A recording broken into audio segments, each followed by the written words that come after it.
Wyoming's charter school law is a farce.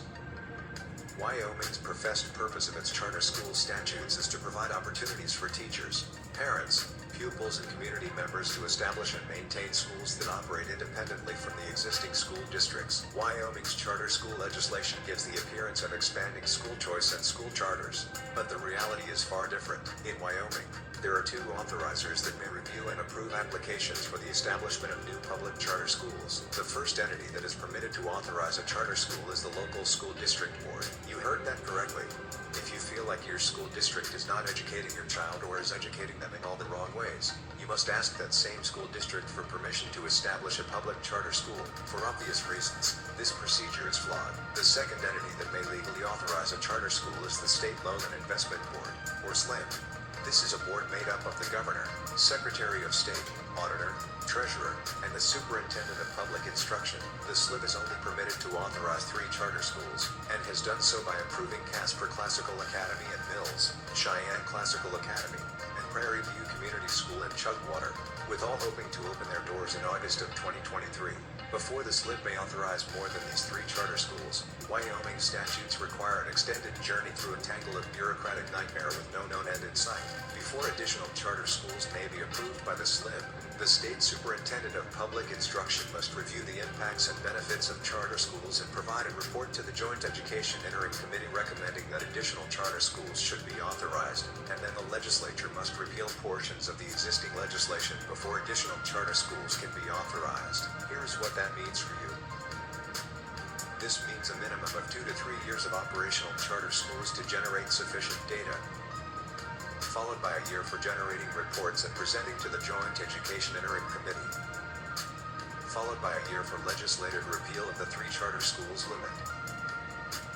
At that point, in a best-case scenario, a new charter school could apply to the SLIB for approval, be accepted, and potentially open its doors a year later.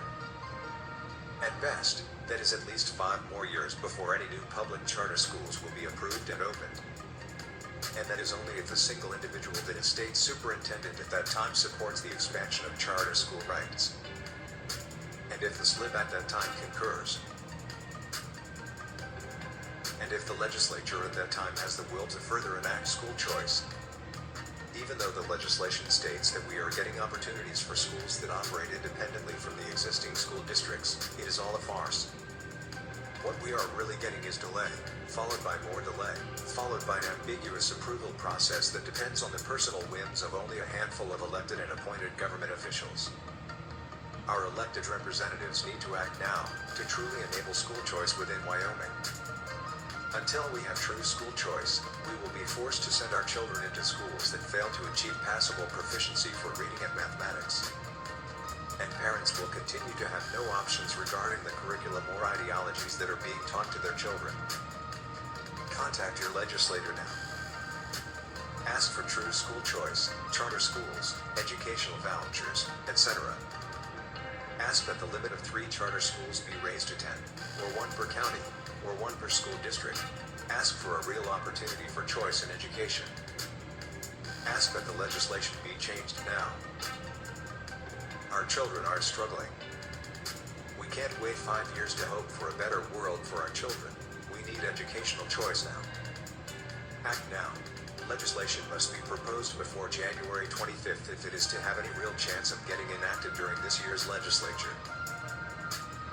Visit https://www.wyla.gov/legislature/contact us to find your legislators.